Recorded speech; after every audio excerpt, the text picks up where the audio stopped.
Welcome to you all worldwide to our session today that's entitled Climate Action to Protect and Promote Health, Building and Sharing the Evidence. I'm Robin Fears. I'm the moderator for the next 45 minutes, and I'm here with three speakers who I'll leave to introduce themselves in a couple of minutes, but we have Victor Dzau, Sherilee Harper, and Deoraj Caussy. I'm here on behalf of a project organised by the Inter-Academy Partnership, which is a global network of more than 140 academies of science, engineering and medicine. We'll hear a little bit more about that later on. Before we start, I'm asked by the AAAS organisers to tell you the following, but I think you may see on your screens under the chat function, a reminder that as registrants, your attendance or participation in the AAAS annual meeting, you've agreed to permit AAAS to use and distribute, both now and in the future, your image, your voice in photographs, video, audio, electronic reproductions of such events and activities. So please be mindful of this as you participate. Right. I hope you've all had the opportunity to watch the excellent 3 recorded spotlight videos from our speakers, and we will welcome your questions in the next few minutes based on your recordings and of course at the points that will come up in this online session. As I say, I'll leave our 3 speakers to introduce themselves. They're given about 3 minutes each to summarize what they presented previously in the videos, and after that we will engage in interactive discussion, and that will include your questions from the online audience worldwide. I have time, I hope, for just a couple of points now, drawn from those videos and the broader work of Academies of Science and Medicine. And in the US, Victor will describe and discuss exciting new work from National Academy of Medicine. And in terms of the IAP Global Project, we will hear from the regional academy networks in the Americas, Sherilee, and Africa, Deoraj. Reports of these regional activities will be published very soon from Africa and the Americas, and will join work that's already been published from Europe and Asia. And in April, we will have a global synthesis report. So it's an advert for what will be coming in a little while. Finally, I think we all emphasize climate change is a global health crisis, as well as an environmental and economic crisis. And climate change affects human health, physical and mental, by multiple pathways, and some of these you'll hear later. For example, direct pathways such as heat and flooding, and indirect pathways mediated by disruption of ecosystems, for example, increasing infectious disease, deteriorating food and nutrition security, or disruption of socio-economic systems associated, for example, with forced migration or declining labour productivity because of high temperatures. So that's the end of the introduction. I'll come back at the end just to wrap up very briefly. But now I will turn to my speakers. We have 3 minutes each. Victor, we start with you. Thank you. Thank you, Robin. It's a great pleasure to be here. Good morning, good afternoon, and good evening, depending where you are. I'm Victor Dzau. I'm a physician scientist. I lead the U.S. National Academy of Medicine. I'm the president there. I'm also vice chair of the National Research Council, which in fact is the operating arm of National Academy of Science, National Academy of Engineering, and National Academy of Medicine, with 3 academies working together. I'm Chancellor Emeritus of Duke University and Distinguished Professor of Medicine there. So it's my great pleasure to be here, and I will take those 3 minutes to summarize what I talked about in my video. So quickly, first, I think climate change, as you all know, have a devastating effect on human health and equity. We know that some 20 million people every year are dying globally because of key factors related to climate change, such as air pollution, extreme weather, malnutrition, etc. But I think it's also important to know that these effects are disproportionately affecting the most vulnerable members of society, and particularly in the population in low-income countries. So in my opinion, the message is climate change is a public health crisis and an equity crisis. And so I believe this is why we're here today, that the health community, the Academies of Science and Medicine should and must play an important role to tackle this issue. So how do I see this? First, as scientists, as clinicians, as health professionals, we're still one of the most trusted professionals in our society. So we can and should help raise the alarm and communicate about these threats. We have a duty to advocate for health and equity to be the center of climate change planning and policy. Second, I believe the scientific community and the health community, which I play a big role, must be active in decarbonizing, in action, in decarbonizing our own sectors, because health sector, in this case, is really a big contributor to the problem. If you consider health sectors of US, Australia, England, and Canada, together emit 750 million metric tons of carbon dioxide equivalents annually. If these four health sectors were put as an independent nation, it would rank 7th in the world for greenhouse gas emission.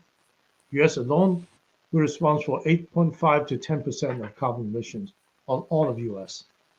So I think we're here to say, what can academies do to tackle this problem? I see academies having four key roles.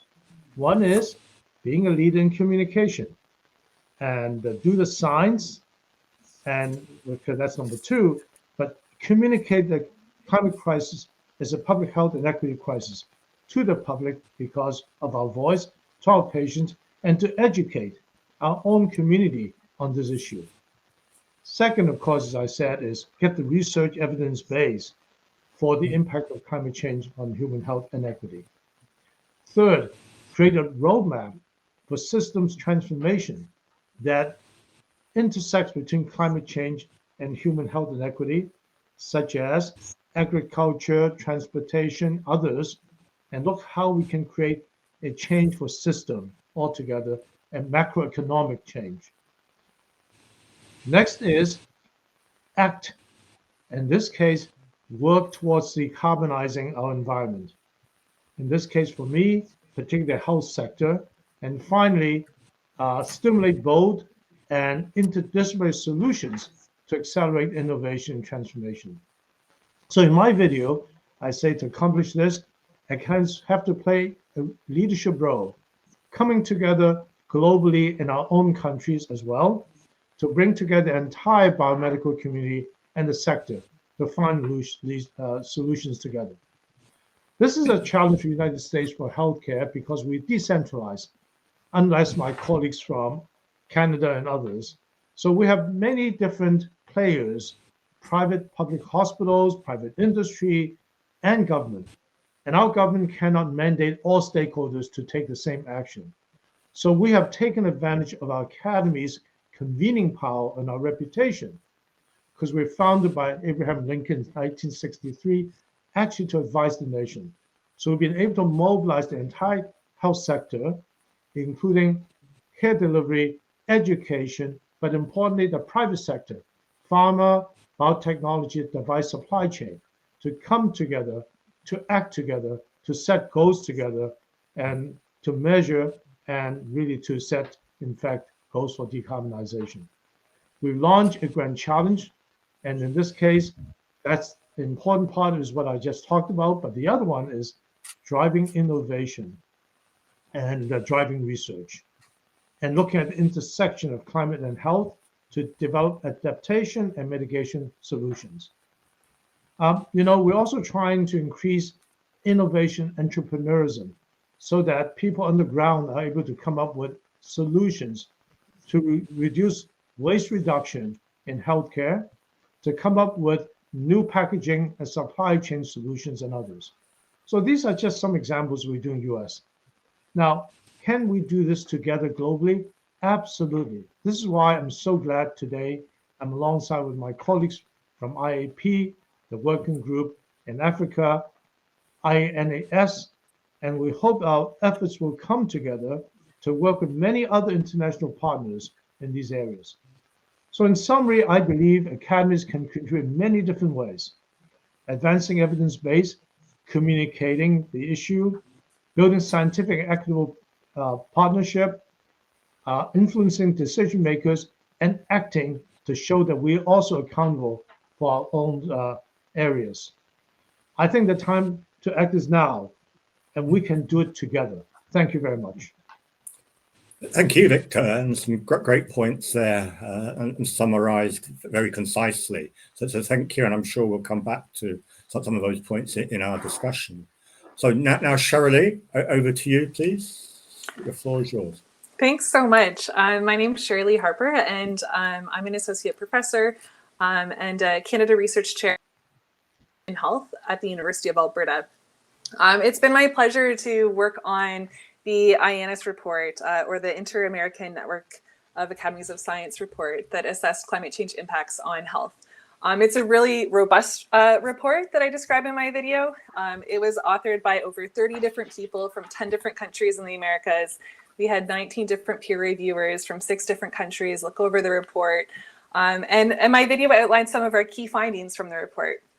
So the first is that climate change is impacting the health of people in the Americas now. This isn't something that's happening in the far future. It's something that's already happened today, and that we have science and data for at least the past decade, if not longer. The second key finding is that these things are projected to continue to increase into the future. And some of the health impacts could be quite severe if we don't take serious action now.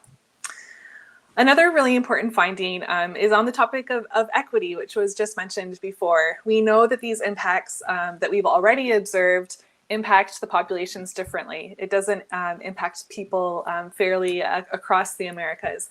And our report digs into that in detail. The final message of the report is that we need to act now, and we outline different things that can be done now, today, to take action against climate change that also has health benefits. And we assess those and provide suggestions for decision makers that are based on evidence. Our report covers a pretty diverse geography, all the way from the Arctic to the Amazon. Covers many different countries and places. It covers high, middle, and low income countries, different languages, different cultures. And I think that that's a strength of our report. We look at these different diversities in detail and depth, which provides a lot of depth to our report. But it also sort of highlights and shows how different drivers underpin how climate change impacts health across this diverse place in the Americas. And I'm really excited to let you know that our report is going to be released on March 8th, and it's going to be available in 4 different languages, in English, French, Spanish, and Portuguese. So I hope you will check it out and use it as a resource. Thank you. Thank you, Sherilee, and I'm sure we're all looking forward greatly to studying the report in detail. I mean, I've seen earlier drafts, and it promises to be truly great. So passing from the Americas on to Africa, Deoraj, could you tell us a little bit about your regional work? Thank you. Hello, my name is Dr. Deoraj Caussy, and I'm excited to be here today amongst all of you to share what we have discovered in Africa. First of all, a little bit of work, how we did this.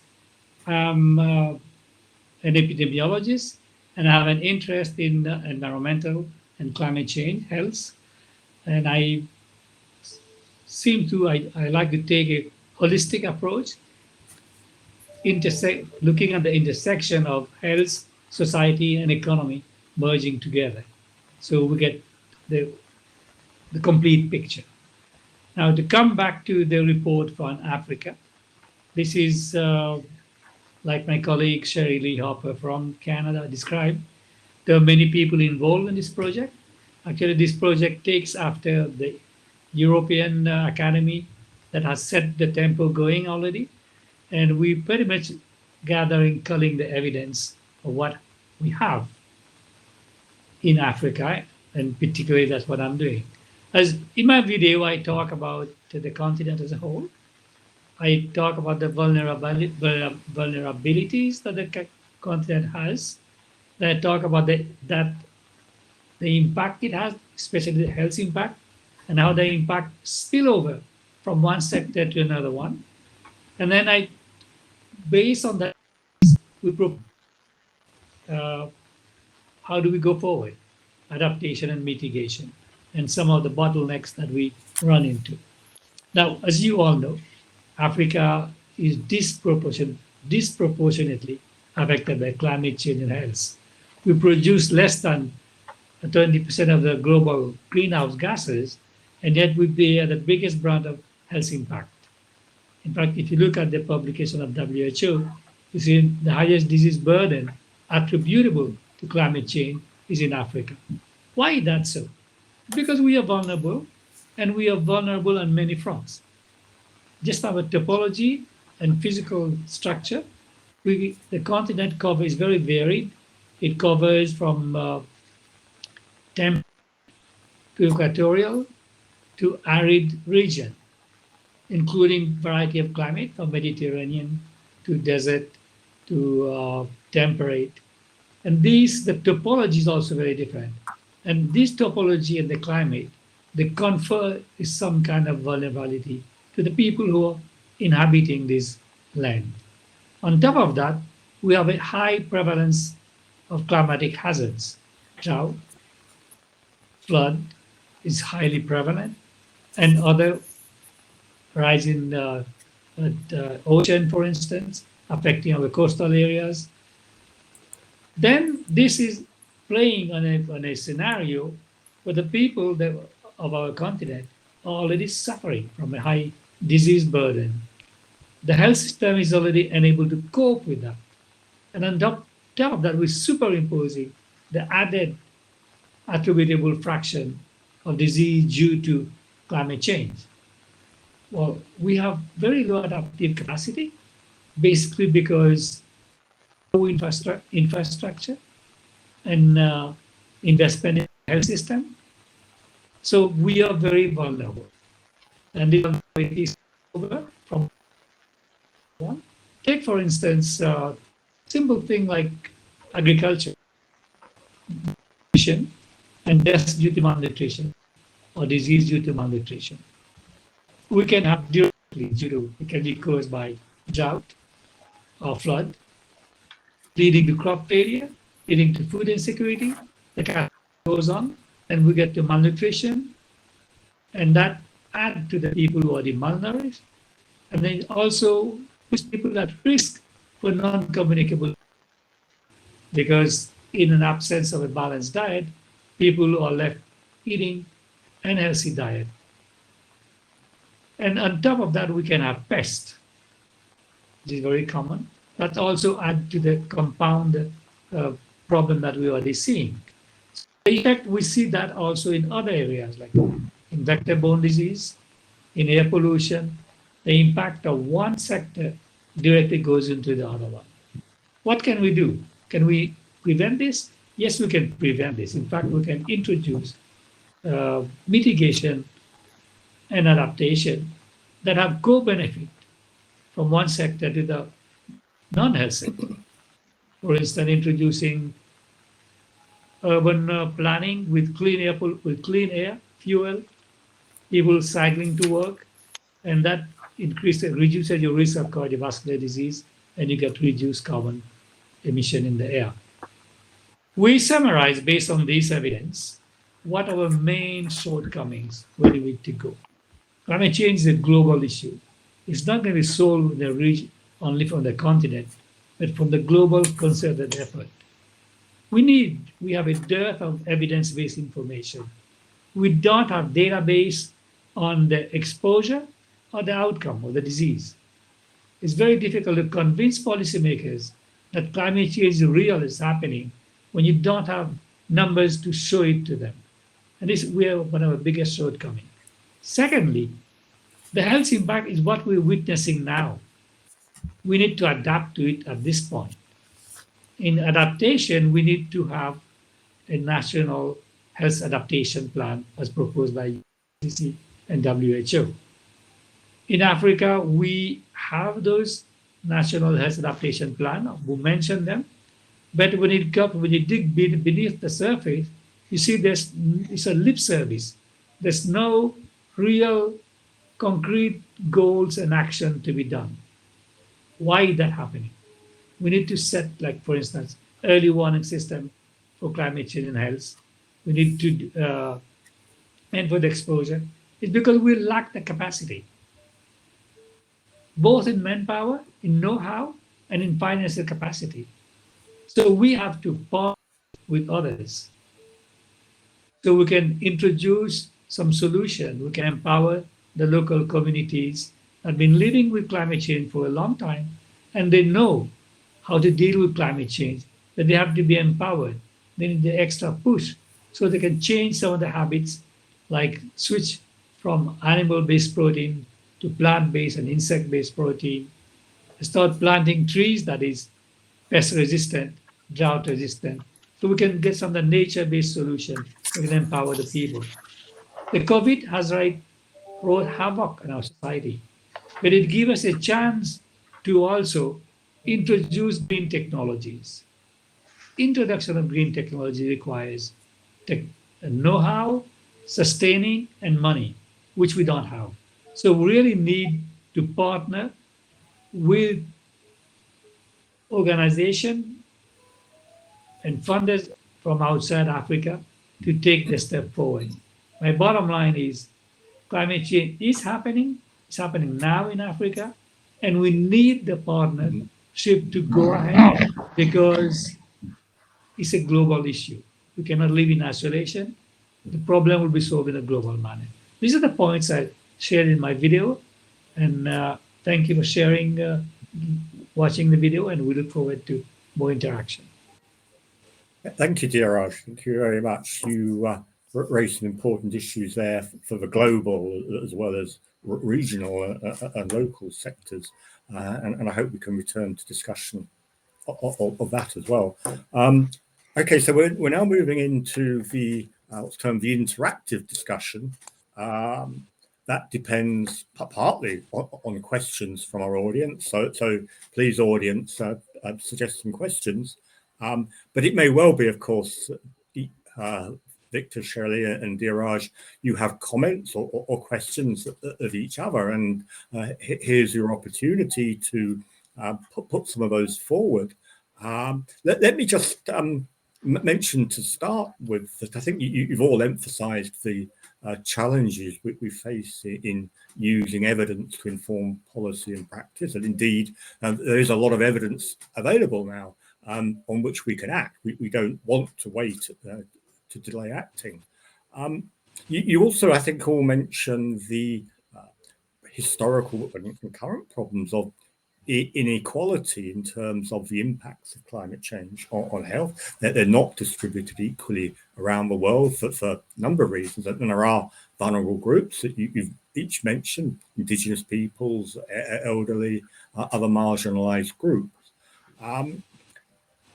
In addition to that inequity, of course, that there is a risk that we will, or that policymakers will add additional inequity in devising the mitigation and adaptation solutions that are so important.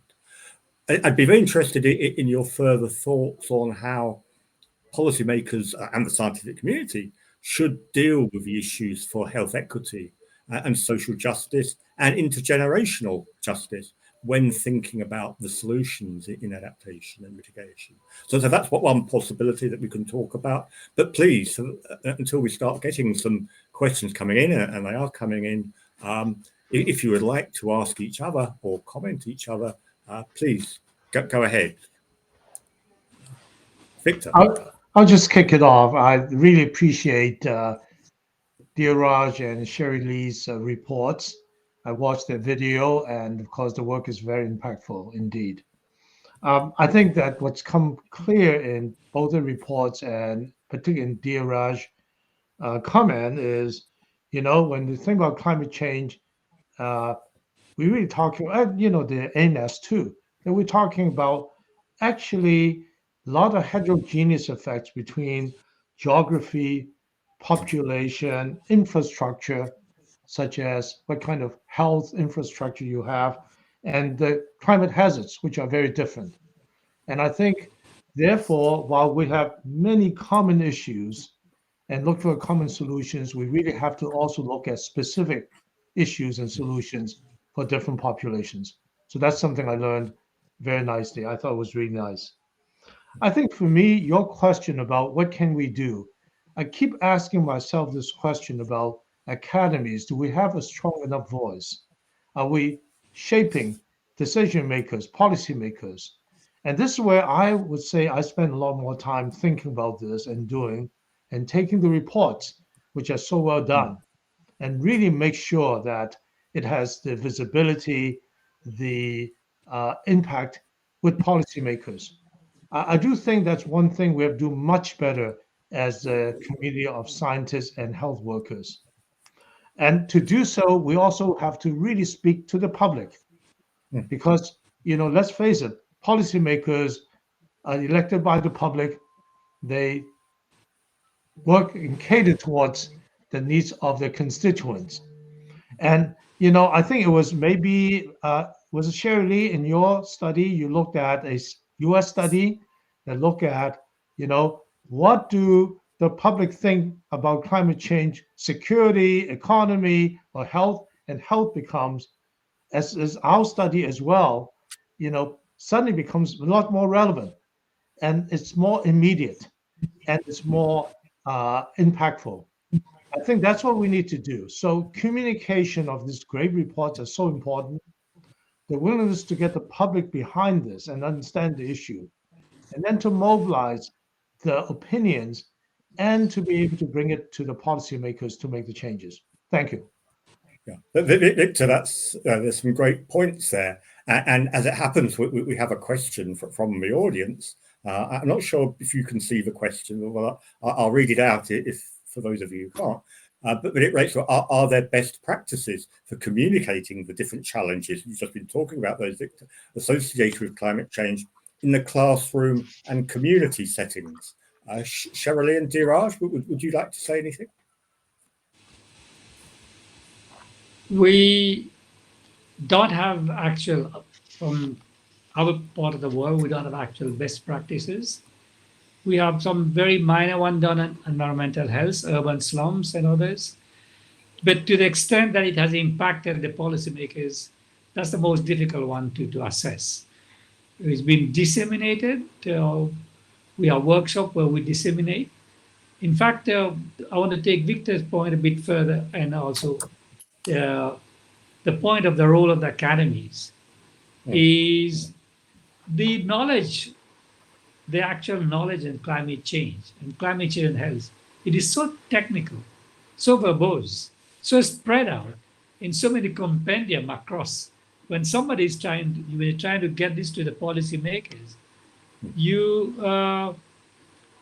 policymakers are confused. They don't know what to look at, and also there are information pointing in opposite direction. Some are going for, some are going against. The Academy is well suited as a beacon of truth, to be impartial, to distill the knowledge from the different sources, from the environment, from the physical, from the biological, bring it together and make it in a very digestible form for the policymakers to assess. And that's what our report is trying to do. Hopefully this will be as an impetus to do at a more local level for people to have best practices. That's the hardest point, to look at the impact assessment of what we've done. Thank you, Deoraj. Sherilee, would you like to add something? Yeah, sure. I'd like to add an example that's actually in our report on this topic of talking about climate change in the classroom. In our report on the Americas, we actually have a case study box that looks at how climate change and health is actually covered in curriculum across the Americas. And the research shows that generally we need to do better. We need to integrate climate change and specifically how climate change impacts human health into our curriculum right from like elementary schools, post-secondary education, and in particular for everyone, but in particular for health professionals. So that includes nurses, physicians, public health professionals, right across the board. And we're starting to see that increase, but there's still some major gaps throughout the Americas on that topic. And I think that that's starting to change. And I think that we need that to change to be able to, act at a local level, but also act at an international level. I think that only recently, climate change and health has been on the agenda of international policy makers' agenda and in their field of view. And we saw that increase at the last COP26 in Glasgow. But I think that to really heighten it to the level where we need to be at, it needs to be integrated throughout our education system right from the beginning. Yeah. Victor, did you want to come back? Yeah. Please do. Well, first of all, I totally agree with Sherilee. When I talk about communications, I meant the whole gamut of education, even in early stage to health professional education to public education. I think that has to be done. And we got to get a little smarter. When people think about messaging and communicating, there are professionals out there working on this. We can provide the content. We can be the spokesperson.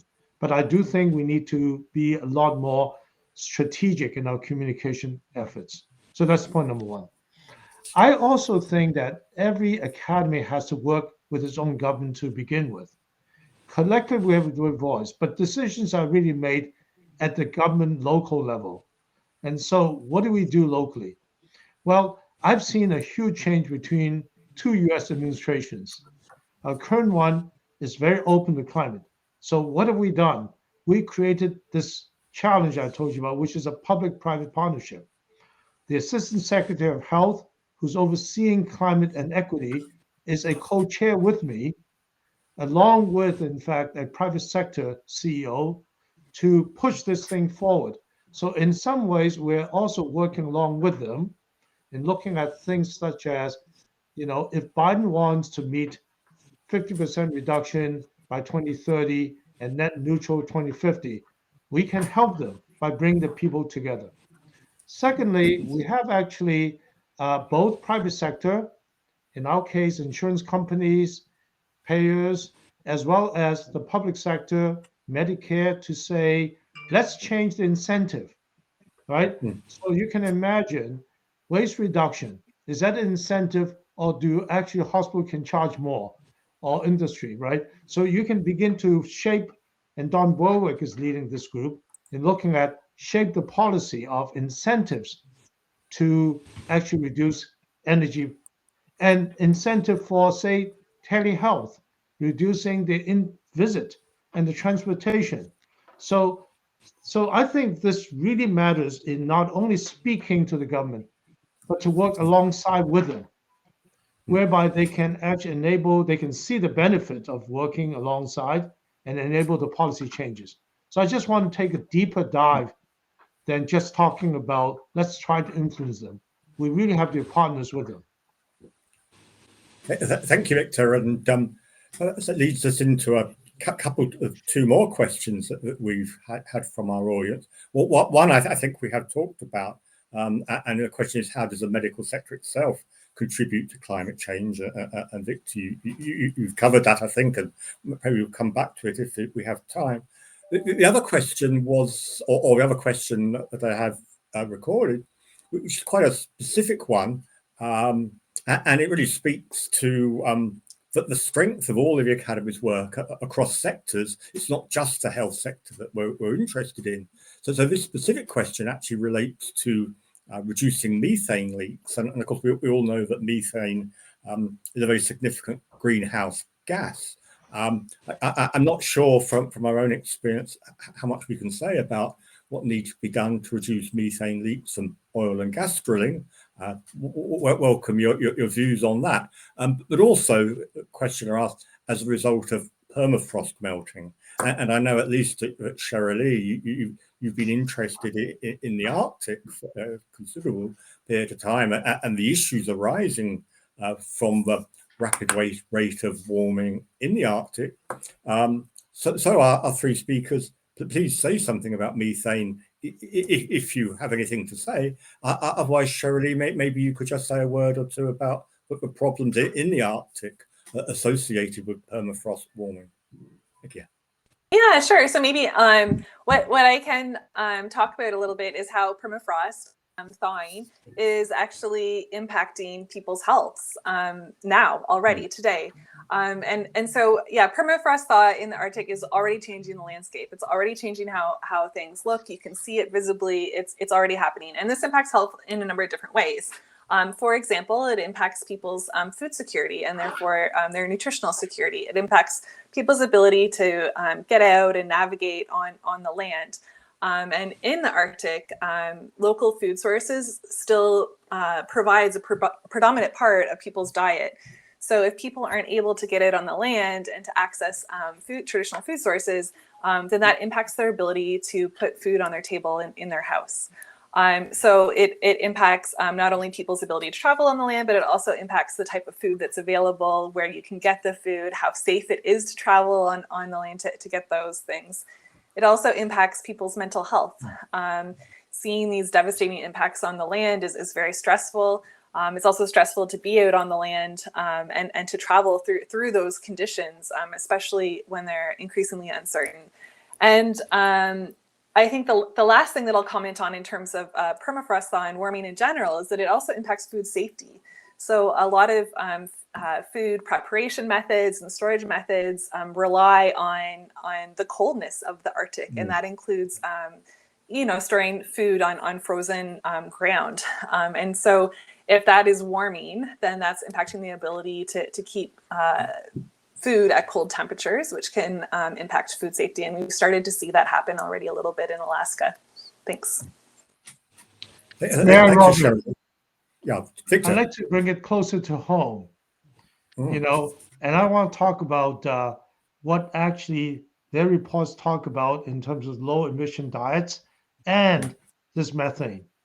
We have hog farms in North Carolina where I live, because I used to work at Duke. We have hog farms that emit huge amount of methane because of waste in lagoons. And the number looks like 85 million tons of methane captured from hog waste every year. And this is actually contributing big way to methane as well. And now talking about low carbon emission diets, I think both my colleagues says, eat less red meat, think about, having more nutrient, plant-based food. And I think that's to me in health, these are aligned issues, right? So first of all, we have to really greatly reduce this waste, the methane production. And secondly, by consuming less, there may be less demand and they make a difference. So I just want to link closer to a direct health effect of what we're seeing. Thank you, Victor. And actually, use that to lead into another question. I think probably our last discussion point relating to so there's a question asking about developments for indoor cooking in Africa and across the Americas to reduce the pollution that traditionally comes from burning biomass as part of cooking. Deoraj, Sherilee, do you want to say anything about advances in cooking technology or cooking methods that may reduce indoor pollution? You want to go first, Sherilee? Or you want me to say something? Yeah. It doesn't matter. You can go ahead. Okay. Well, we say indoor air pollution due to cooking of kerosene and biofuel. It's a big problem in Africa because we are an agricultural society by and large, and our method of cooking have traditionally been based on them. Now, to switch over to clean fuel cooking, we need technology, we need in sustaining it, and of course we need finance. We have done some pilot study, good case study in South Africa by one of our colleagues who's been contributing in this project, by Dr. Karadi Wright. And also the Ghana study have done a large cohort study to show the positive health impact of introducing clean fuel cooking. But we are far from vulgarizing it, from making it popular, everybody using it. We're still at the point of either some country have done a demo and it works, but we are the connection to the what make it sustainable. That's what is missing. We need a culture mindset of switching, because collecting woods outside is a tradition also, to go out, get the food and the fuel at the same time. And to switch to that takes some time, but the money and the know-how also. Some of the impediments. Robin. Yeah, Victor. I believe this is where incentives and government can step in. My good friend Agnes Binetwako, when she was Minister of Health in Rwanda, as you know, introduced 1 million clean cook stoves to Rwanda and greatly reduced the indoor pollution and the respiratory disease, right? So that's an enlightened government. And because you can say, would every government do it? But I do think this is something that can be actionable. And so I would agree with Deoraj that that's something, not only asking people to do it themselves, but the government can put incentive into helping to do this, as it already been demonstrated by Agnes. And it will also reduce the inequity, because collecting right. the wood is basically a female job, dedicated. And therefore to reduce the inequity of the female being out in the field, being the most vulnerable. Yeah, And so it kills two birds at once. exactly. My point is, it has been done. It's not as if we're still hoping, but of course it requires a receptive government and enlightened leadership to align the incentives together. And in fact, we all know at the end of the day, the government saves money because people are healthier, better economy, less health care. Yeah, sustaining it is an issue. Yeah. Okay, we're almost out of time. Sherilee, did you want to add anything as a last comment? Yeah, I guess on this very topic, Deoraj provided examples from Africa, and I think that there are similar, you could say similar things about South America, but in some ways you can also say the same thing about North America. There's been studies that have come out just recently looking at gas cooking stoves and how that increases indoor air pollution. And how transitioning to a cleaner fuel source for our stoves could also impact our health quite immediately by improving indoor air pollution, but also at the same time would reduce emissions, which would help us to act on climate change now. Okay, thank you. And thank you all. We are within a minute or two of finishing, so I'm afraid I must bring the interactive discussion to an end now. Obviously, we could go on very much longer and respond to questions for very much longer. But I hope, as I speak to our audience, you all agree that we've heard some stimulating points in our conversation from three excellent speakers. And thank you, Victor, Sherilee, and Deoraj, for your expertise and for your commitment to making this a success. And let me also take this opportunity to thank the co-organizers who can't be present on the platform with us, but Joanna Mogwitz and Volker Temerlen, thank you very much for your help in initiating and organizing this session. We thank you collectively to you in the audience and actually welcome your continuing feedback. Very short session today, but we welcome continuing feedback on the issues that we're raising, and indeed we'll be publishing in the future reports and the continuing work of the National Academy of Medicine. The conversation doesn't stop today. We've discussed a number of issues relating to the problems, but also I hope very much focusing on the opportunities to use science in developing solutions, mitigation and adaptation.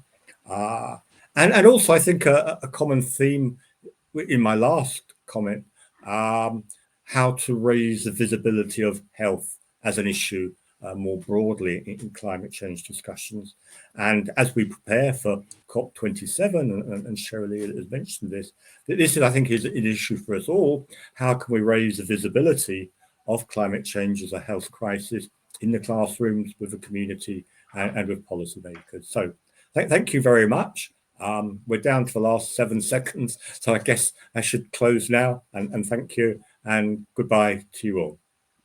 Thank you.